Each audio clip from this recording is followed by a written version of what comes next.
Welcome to CEO PowerTalk, a global conversation to shift our world into a place of healing, restoration, and implementation of solutions to the social and economic issues that paralyze us and leaves us feeling frustrated.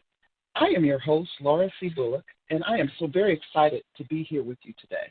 As a strategic coach, I believe the only way for us to create the life we want is to break through the barriers that paralyze us, challenge the status quo, and to stand firm for the life that we want. I am so excited to be here with you today to share with you my guest, Dr. Tamika Sanders. Dr. Sanders is an entrepreneur who has decided to become an educator to address the lack of minority faculty in higher education and serve as a role model for students of color who rarely see their ethnic groups represented in academia. She has had over 10 years of experience working with schools and businesses in the areas of teaching, training, curriculum design, public programming, strategic planning, and professional development. Her passion is arts education and creating strategic partnerships between students, learning institutions, and communities in which they reside. To further her passion, Dr. Sanders started her company, Savvy Pen, in 2009. Dr. Sanders' work in the community earned her invitation to speak at the TEDx Phoenix Salon about community sustainability in 2012, a Community Luminary Award in 2014, and a recent nomination for the 2015 Humanities Rising Star Award for individuals using creative approaches to engage the public in humanities topics.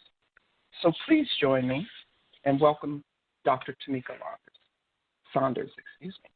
Thank you, Laura. I'm so excited to be a part of the show. Thank you.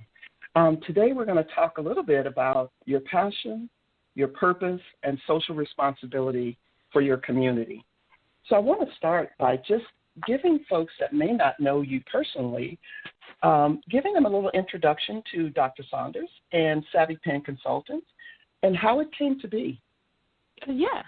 Well, I come from, I guess I'll go all the way back. So I'm an artist, I'm a poet, a storyteller, an actress, and when I do a lot of work with schools. And Savvy Pen came about because I was doing, first, before it was Savvy Pen, I was doing a lot of volunteer work with the Boys and Girls Club, City of Phoenix, doing some of their creative writing programs, and all of that for free. And when I was thinking about going back to school to get my master's in business, I thought about wanting to start that as a business and then just expand it. But then I also had a lot of training and development background on my corporate side, and so I wanted to be able to incorporate both. So provide training and development for companies, but then also have the fun arts and education part for schools, and that's how Savvy Pen came about. And I've been doing it since 2009 and just really having a great time working with companies, looking at diversity and inclusion, looking at how to be a leader and a lot of other professional development, but also working with schools, doing the creative writing, getting to talk about bullying and Black history and women's history, and other just issues, ethnic studies and social justice, all of these great issues in schools that teachers and students are talking about.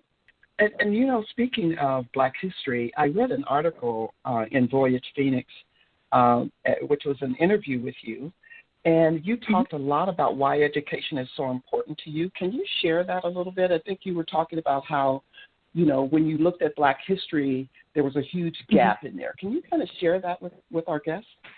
Yeah, on multiple levels, right? So being a native of Arizona and Phoenix, most of the time I was like that token black girl or just person of color in my schools. Growing up all the way till I got to high school and I went to South Mountain.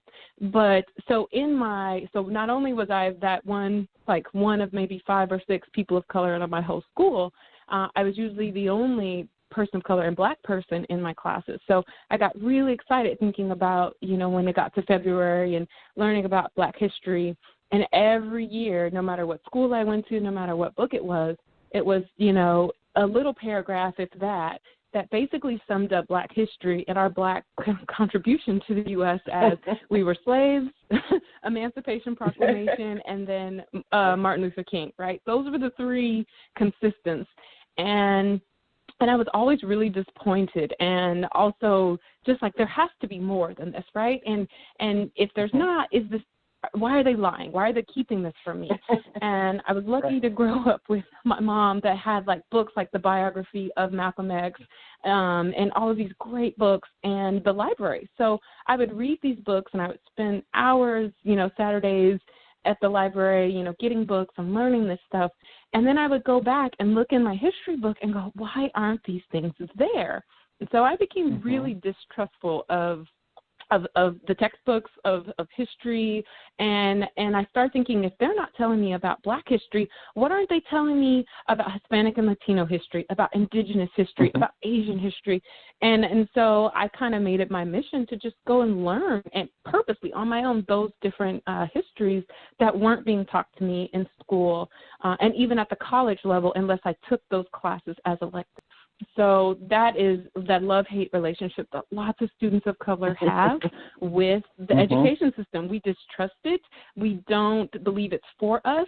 And we even may have a really negative self-esteem, thinking that, wow, so my people had nothing to do with building this country, wow, so I'm nothing, right? I'm worthless. There's nothing about me that's worth uplifting. And that's a really, really sad kind of belief system that to come from if you don't have anything else telling you that narrative is not true.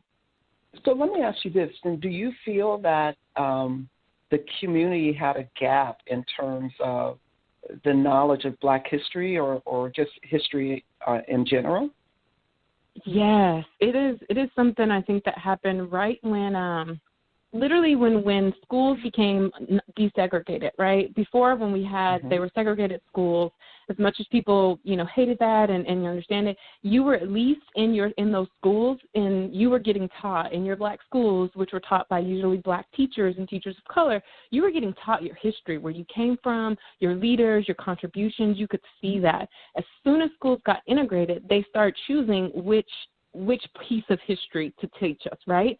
And usually the pieces, well, not usually, all the ways, the pieces of the history that got chosen to be taught were from a Eurocentric point of view. So all the people of color and all of their contributions got kind of just kicked out of the history books. And then a lot of times parents, because if you didn't grow up with your parents talking about, the contributions of famous African Americans, you don't know enough about that yourself. So you can't teach it to your children and talk to them about it and have this conversation.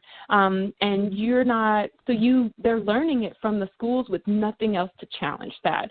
And again, I was lucky I grew up with books in our house, but my mom we didn't sit and just talk about, Black history, but she had the books there to say, here's, I love to read, and here are some great books. And if you want to know more, we can go find it out. But we didn't sit and just have discussions about Martin Luther King and Malcolm X and Rosa Parks and, famous inventors. And so I didn't even have that in my home. I was reading it, so that's how I knew it was there. So I'm trying to be purposeful and intentional with my twins that are 5 to when we're talking about history right now, they're homeschooling, and they're talking about Christopher Columbus and Thanksgiving and all of these things. And then they get to Africa, and they basically just say, what's in Africa is the Sahara Desert. Like, that's it. That's all, literally, in their social studies book. And I was just like, let's go ahead and actually, let me show you Africa. Let me show you some cities. Let me show you that there's pyramids, and there's, all of these amazing things and cultures that come. And guess what? That's a place, that's the origin of people, of humanity, right? So I am purposely trying to teach that myself and my husband, because if you don't, the schools are not going to teach it. And they're going to continue believing that they have not made any contributions, and that their people and their culture has no value, which is so not right. Yeah, that really isn't right. And let me just say, I am talking with Dr. Tamika Sanders, and if you want to ask her questions or you want to continue to listen in, you can dial in on 646-668-2928, #1. So, Tamika, Dr. Sanders, I know we're friends, and so I'm trying to keep it very professional. But you mentioned your twins, you mentioned your husband. So let's talk about how you balance business, family, and social responsibility, because those are 3 very pivotal parts of who we are. And I want to just get some tips on how you balance those three. Oh, yeah, that is such a great question. And you and I could probably both write a book about this because you had to do it for so long as well. Yes, I did. But, yeah, you know what? I'll start from the beginning. Once we found out, my husband and I found out that, we were pregnant and that it was twins, we already from that beginning, both of us were, like, I was just barely starting I don't want to say just starting. My business was expanding. I'll say it that way. And then he writes books. He's an author, doing like screenplays. So there was a lot that we were both striving for. And we both had to stop and say, okay, most parents, they put their dreams and their life basically on hold for 18 years until their children grow up, and then they hope that they're well enough to pick those dreams back up and pursue them. And I said, we owe it to ourselves not to do that. So at the very beginning, we started making plans to say, okay, if we're going to do this, then we are still going to be working toward our dreams. We got to hold each other accountable. It's going to be slower, but we're still going to do that. So the good thing about us is we try to, during the weeks, we give each other, like we'll say, what do you got going on this week? What plans, what time do you need? And I do the same thing. And then we plan. And then we also say, what family time? Let's plan on some family time to go play, to go walk, to, play a game. Right now it's teaching the babies. And so we were intentional about that. And that's how we've been able to balance it. But it's not easy. There's so many nights where me and him are both up till like 2, 3 in the morning finishing stuff because, it's got to get done. And but that's how we've been able to balance it. We made a plan intentionally. We gave each other space. Sometimes I have weekends. I have Saturday and Sunday to just me by myself getting my work done, whether it's in the house or out. And the same thing. Sometimes he'll have weekends. Saturday and Sunday is all him. Go get your stuff done. And that's the only way I've been able to balance. If I was a single parent, oh my gosh, I don't know how I could do it with twins. So props to all of the single parents, because my mom was a single parent and she was juggling so much. So I have so much appreciation over it because I honestly don't think I'd be able to do everything I'm doing right now and still try to follow my dreams, and accomplish my goals. But I wanted our children to see that. We wanted them to see kind of like that. You started from the bottom, now we hear it. Like, okay, we were in an apartment when you guys were born, and now look at us. We have our house, we've got our businesses, and by the time, you all get 18, you're going to have, all of your money for college, you're going to have investment stuff. Like, we want them to see that so that they are always inspired to know that they can do whatever they want to do. And there's nothing better than seeing that in action versus just seeing your parents already done. They have all their money, but that's it. You didn't get to see them build it. So the different feeling, and we wanted our children to see that. And that is really amazing because you're right. Not many parents get that opportunity, and I think that is a great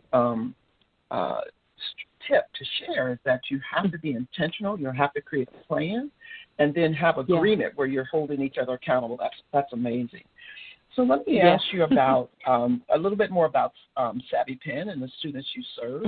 And so tell me about this unique combination of arts education, and what are some of the outcomes that you're hoping students will achieve from the type of programming that you offer? So when I think about arts education, so for example, one of my I'll start with just programs. So when I think about, I've gotten to do programs for math, for social studies, for English, for just any of those kinds of regular types of, subjects, and even science as well. But I think the arts component, what I always drive at is showing the importance of creativity. And that's why when they put the A in STEM, so now it's STEAM, I thought I was like, that is important. I was like, without imagination, the Wright brothers would have never thought about flying a plane, thinking, a big chunk of metal was going to be up in the sky with people and luggage. No one would have thought about that. No one would have thought about going to the moon. So when I say education and putting it into every component that is required, reading, English, math, science, social studies, is you are getting people to look at that content differently, and you're getting them to imagine and make that content relevant. So in science, I will have the art sometimes is having them think about their food. Like, okay, these are all the chemicals, and here's your food. Now go find your favorite food that you like to eat, and let's kind of dig into some of those ingredients. And now let's also write a story or write, a poem, or think about how these chemicals are doing in your body, right? So then it's making them think about it different, and the next time they reach for that food that probably they find out isn't as healthy and good as it tastes, then they're going to go, oh, that might make me think different about that. Or thinking about math, right? And looking at, instead of just doing, geometry, you actually take them outside and say, now, let's find some geometric shapes, find some right angles, take a picture of them. How many triangles can you find? How many squares? Let's create a picture with that, right? And so it's making them just think about those subjects differently. In English and reading, again, it's a lot easier because it's straight on. So it's stories, it's perspectives. What is the meaning of the story? What are the meaning of the words? But it's also having them critically think about what they're reading and what they're hearing so that they can respond to it and think about how do I feel about this and what can I do about it. So that's how I bring art in, and that's what I want students to think, is to think creatively, look at things, be critical, and not just accept the information that's given to them. And, the critical thinking and the creativity, that's such an important aspect of learning. And I think that's the one thing that we can take all the way into adulthood, right, is that critical thinking and being creative. How do we make adjustments when we need to? So let's talk a little bit more about, Savvy Pen. And what were some of the challenges, or maybe one of the most challenging aspects of Savvy Pen as it began to grow and develop? It was funding. And because I love my company, I love arts, I didn't know how to charge for my service. Like, that was so hard. And I'm not the best marketer either, because I don't go and brag about things. A lot of times people don't even know I'm doing something until they see me there. And so I was like, I really have to get good with promotions, and I have to not be afraid to charge my price and ask for it and stand by it. And then with schools, a lot of times they couldn't always afford my programs, so I had to get good at writing grants. That's where my grant writing skills. I'm like, thank goodness I'm a good writer, but writing and writing grants is still very different. And so I kind of had to learn that skill so that I could write grants in partnership with the schools and the organizations that I wanted to offer my programs, but they couldn't maybe afford it on their own. So that was the challenge, is just, and I think most business owners, probably yourself included, could think like, gosh, what do I charge? What's fair and just for my work? But also, how do I stand by that price, especially if it's a project you really want to do and that you probably would do for free, but you can't do everything for free. So that was the It wouldn't support those dreams you have for your children, right? For your family. Exactly. Right. And I've learned that when people don't pay for something, they value it so much less. They and I mean, even if it's $1 they have to pay, if it's something that they're paying, they value it more. And so I've realized that, and I'm like, no, the work I'm doing is valuable. And if they were offering it to somebody else, they would pay them. So they need to pay me too. So, yeah. Well, I was listening to a really good audio book by Curtis 50 Cent Jackson, and his recommendation was, he says, charge your worth and then add tax. There you go. I thought I like that was so powerful. I told him I'm going to use that. I might have to use that too and just give him credit. Like, that is perfect. Yes, give him credit, honey. It was charge tax and charge your worth and then add tax. Yes. Add the tax. I got to add the tax. So as a CEO, what steps did you take in your business to respond to COVID-19?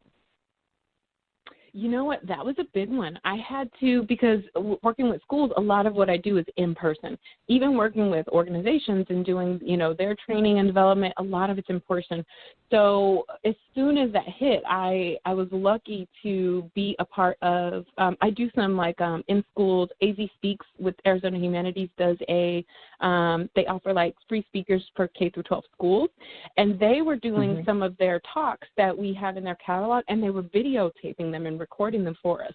And I was just like, that's what I need to do. I have to go back and a lot of my talks that I do, I need to go and get them videotaped, get a videographer, get them all scripted, and then put them on my site, which I'm still in the process of that part because there's so many of them, and create a new kind of part to my website that has a list of all of them and maybe just kind of a quick little intro snippet, about each topic, so that it could be offered to companies or schools. But that's what I had to do. I had to realize this is virtual, and I may not have the opportunity for a very long time to get back in front of people the way I used to.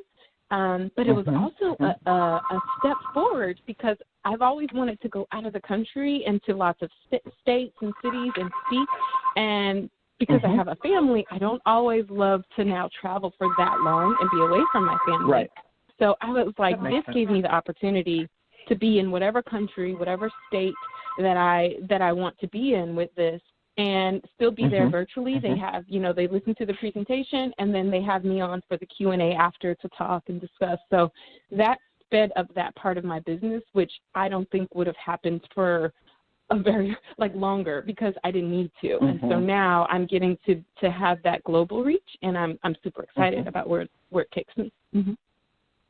Yeah, that global reach is really going to be very powerful, I think, in terms of education. And so when you think about that, how do you feel the education system has been impacted?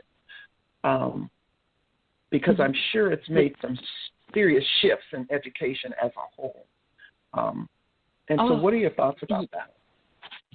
Oh, gosh. I feel like every parent, as an educator and working with schools, I already knew the job of being a teacher, especially in K through 12, is super hard, and I wouldn't want to do it. So that's why I'm a special program teacher. I don't want to go there and teach every day, every year, because that's a lot. And I think all the parents right now that are going through and having to teach their children, if they don't value the work that those teachers are doing, and when next time they ask for a raise and we don't give it to them and demand it, I think that's a big one. So it's really showing how vulnerable teachers are, how unsupported and unprepared sometimes they are with their districts and their training.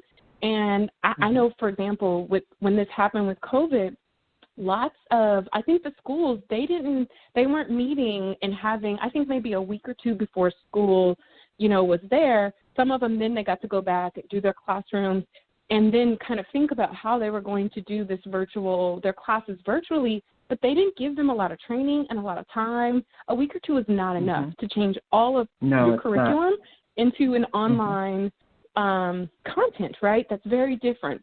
And you can't just sit kids in K through 12 in front of a computer all day long and lecture to them like you would in a classroom without breaks, without engagement, without interaction. That is a complete thing. That's just not going to be a way for them to learn. But that's what a lot of schools are doing because they didn't have the chance to pivot.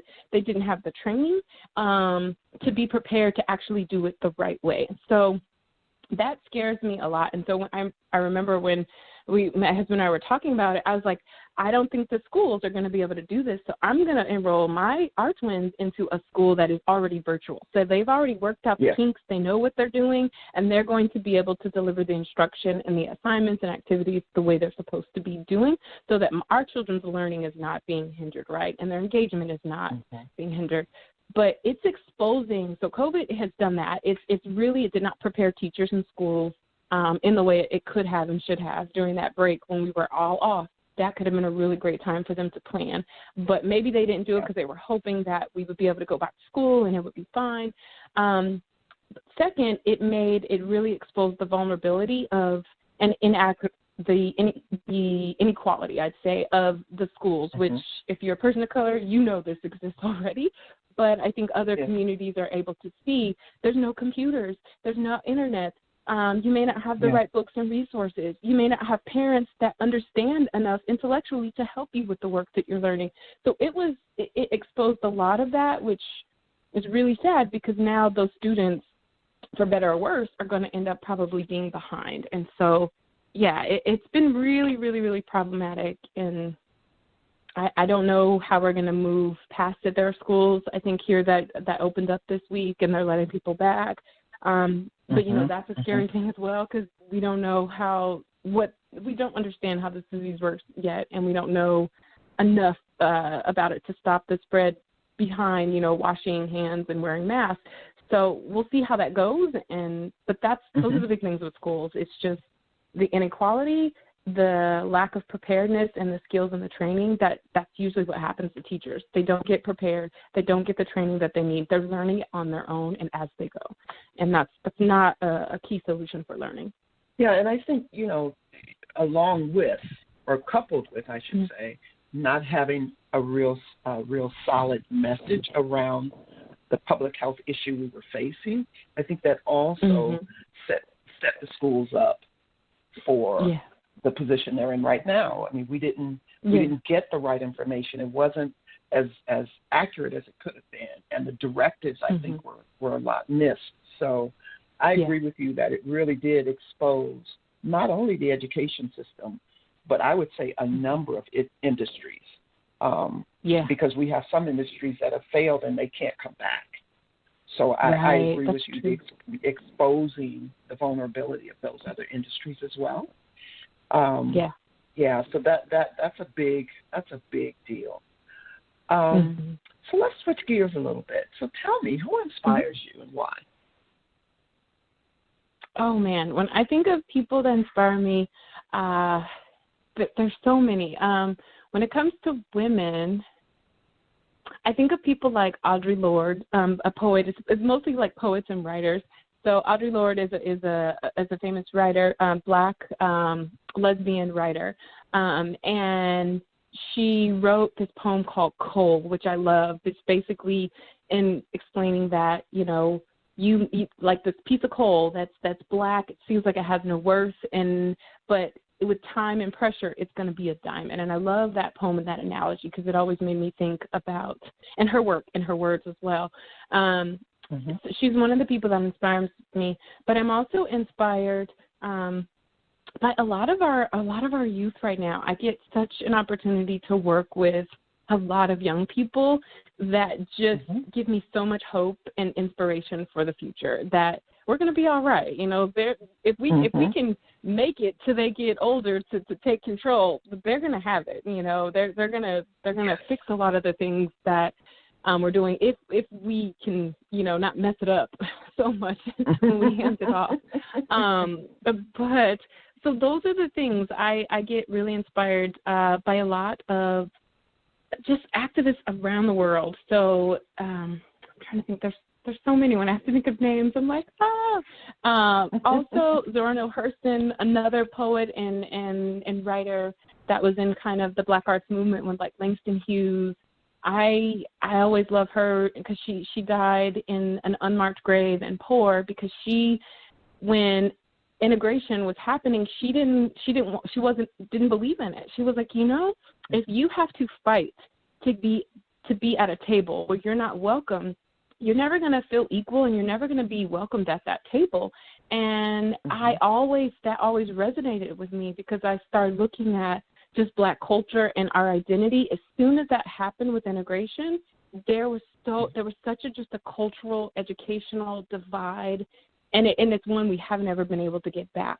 And so those are when I think about politics and structures and systems, I always think about her and her work as an anthropologist traveling and talking to different cultures and people and learning and documenting. So, but yeah, those are two women that really inspire me, and then the youth that I work with. But also people like you. You're one of my role models. I have Brenda Thompson from the Humanities Council. I've got so many just Black women that are leaders that I look up to that I'm like, yep, I want to be you when I grow up, So I appreciate I think we're probably looking at there. that and saying you. Oh yes, absolutely. I think we're looking at you saying, girl, you're doing some amazing things. Talk to me a little bit about Thanks. social responsibility and how you feel we should all be contributing. Talk to me a little bit about that and kind of where your values fit inside social responsibility. So that's a big one. And now that I've gone back I get to work with a lot of organizations. So when I think about social responsibility, I'm always looking at, and my own responsibility as a person, if the ideal of that talented 10th is what started it, but it just went kind of awry. But the more you have, the more you should be able to give back. So if you make it up to that high and you're in that 10% of, talented people, your job is supposed to be to reach back and help other people get up there. And that philosophy kind of fails because a lot of the talented 10th, the ideal, they got there and they just left and they just stayed with their other talented 10th people and didn't go back in the community and build a bridge to lift those people back up. So it's like the philosophy was good, but the reality of it was didn't go that way. So that's how I always think about myself. If I am able to climb that ladder and get to the highest point, what bridge can I build back for the people behind me to follow, and how can I lead them to that bridge and help sure that they have the support they need to get to where I am and higher, right, and past me. And I think that's companies as well. If you have dollars and you are in a community, those dollars, a percentage of those dollars need to be going back to that community to help them with the resources that they need, whether it's internships, it's jobs, it's career building, it's entrepreneurship, it's whatever those things are, they need to be going back. And so that's one of the big things I get to work with companies with as well when they're thinking about diversity and inclusion and who are your customers, who are your clients, who are you serving and why.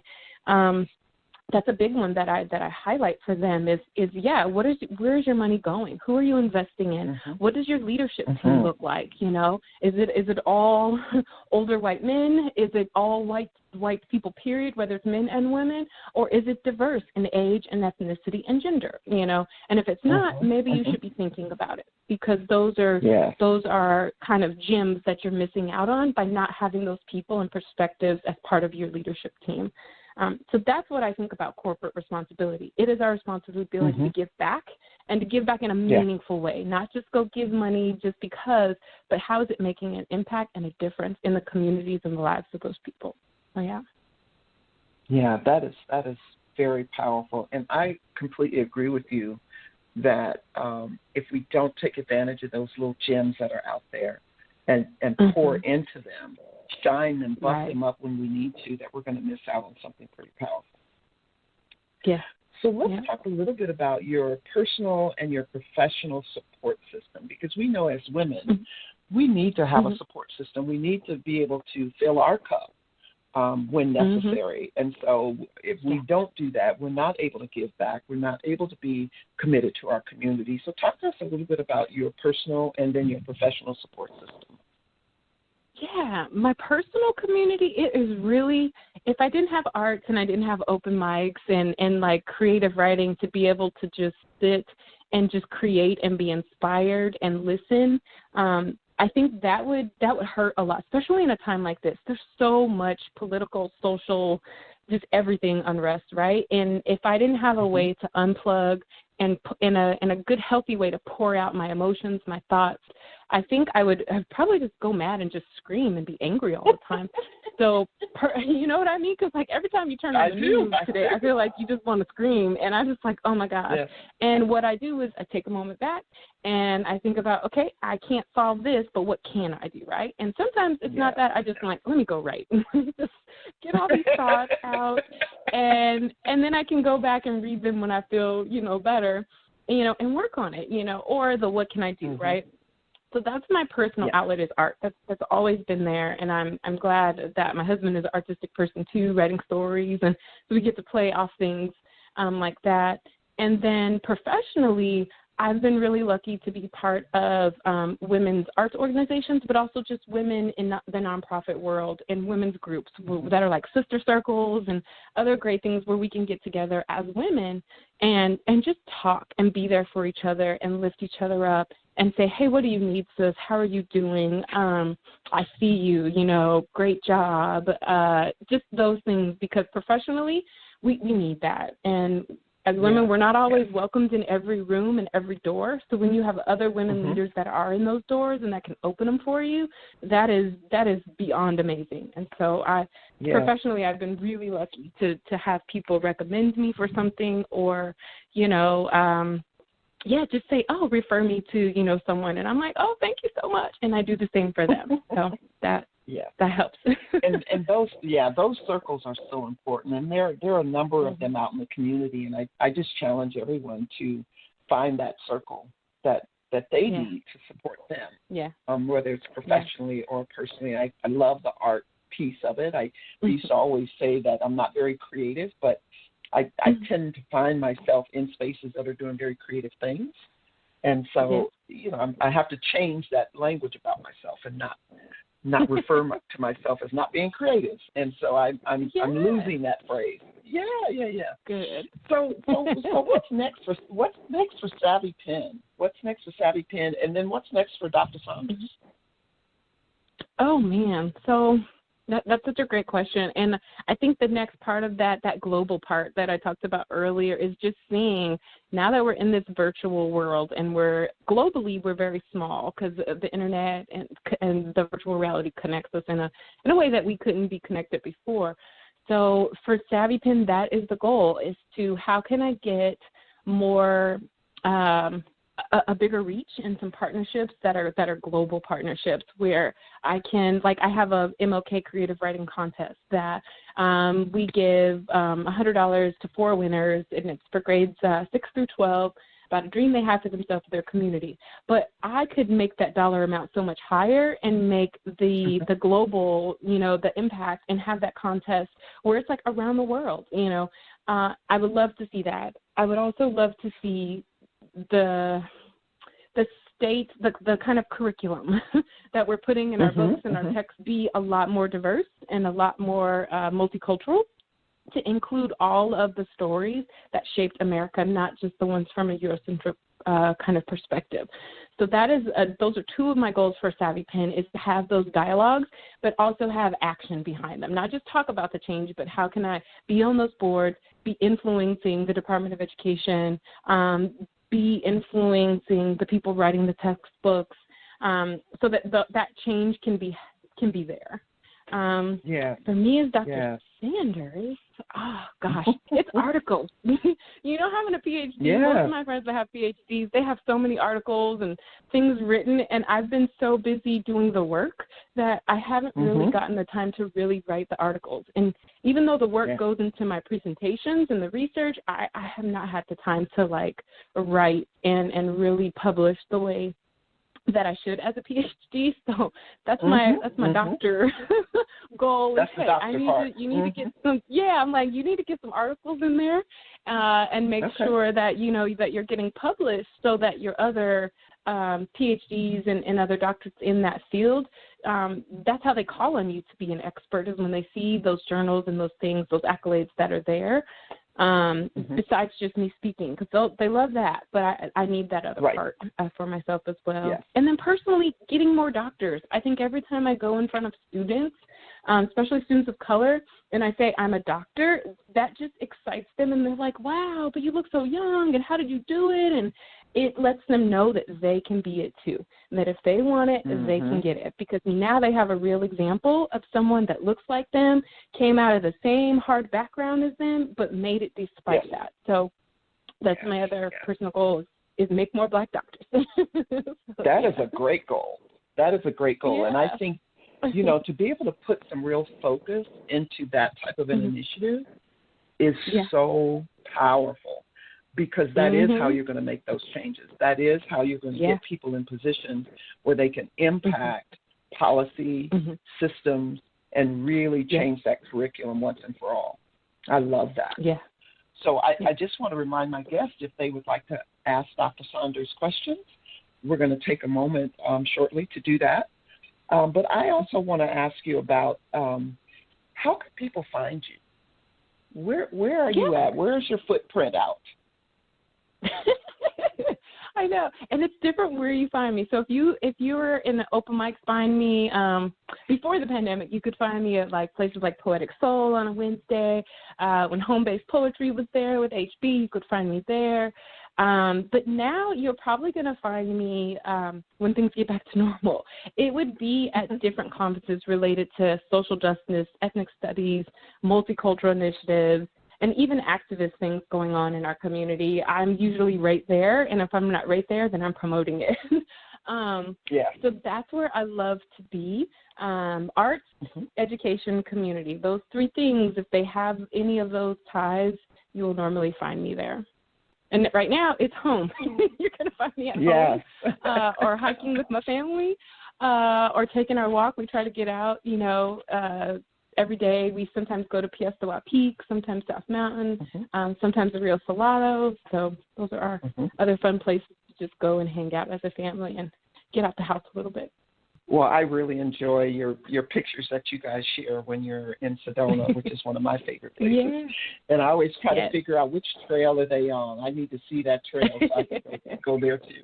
Well, I just want you to know with the goal that you have to really have a global impact, it really lines up with what CEO PowerTalk is all about.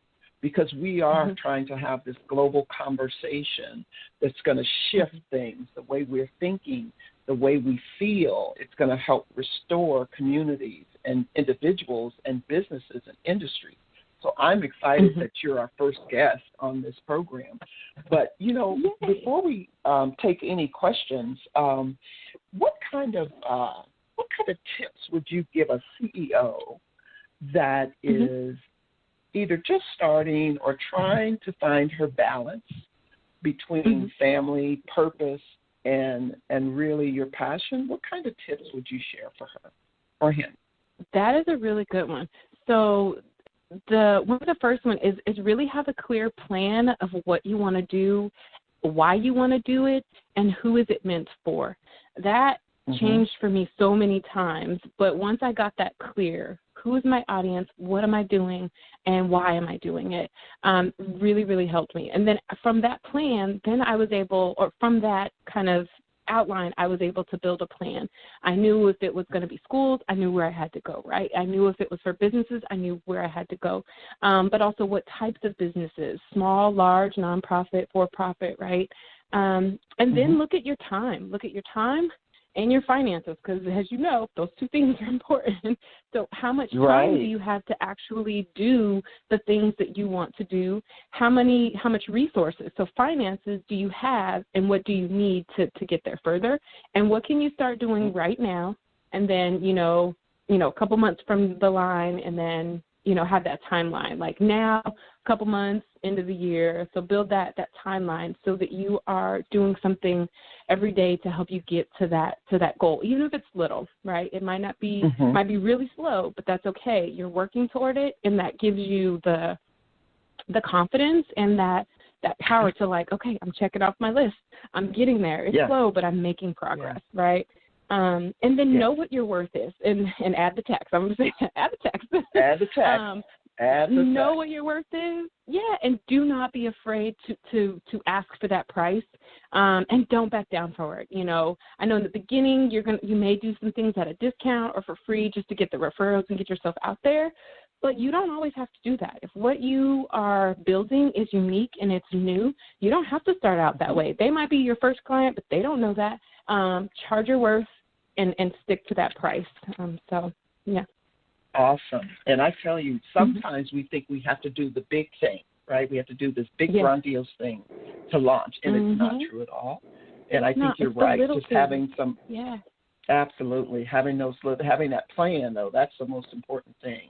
And knowing the why am I doing it, and who is it for? That's the most important piece as well. Is who is it for? Because we do a lot of things, but we don't really know who our audience is. So that is wonderful. Tamika, I just want to thank you so much. You've been such a dream to talk to. I know you and I have many conversations, but this has been something that's very targeted and very intentional, and it has been such a blessing to talk with you. Oh, thank you. I'm so excited, and thanks so much for having me on, because like I said, yes, we do go way back, but you are an inspiration and you're always kind of moving and shaking. So I'm always excited to see what you're doing, and thanks for having me on the show to kind of be a part of that. Mm-hmm. You're so very welcome. And I'd like to thank again my guest, Dr. Tamika Sanders, my PowerTalk community, and my marketing team for ensuring our voices are heard through CEO PowerTalk podcast program. Our next topic on October 13th at 6 p.m., we're going to pay homage to the notorious RBG, which I feel was a catalyst for historic, groundbreaking decision-making that has shaped the history of women. And we wouldn't be who we are today if we did not take a moment to acknowledge her and what she's meant to this country and to the journey of women. I also want you to know that you can follow us on Living Vertical at www.blogtalkradio.com/Living Vertical. You can also follow me on Facebook at CEO PowerTalk, and my Instagram channel is CEO PowerTalk as well. This is your host, Luara C. Bulluck, and you are tuned in to CEO PowerTalk. Thank you for listening.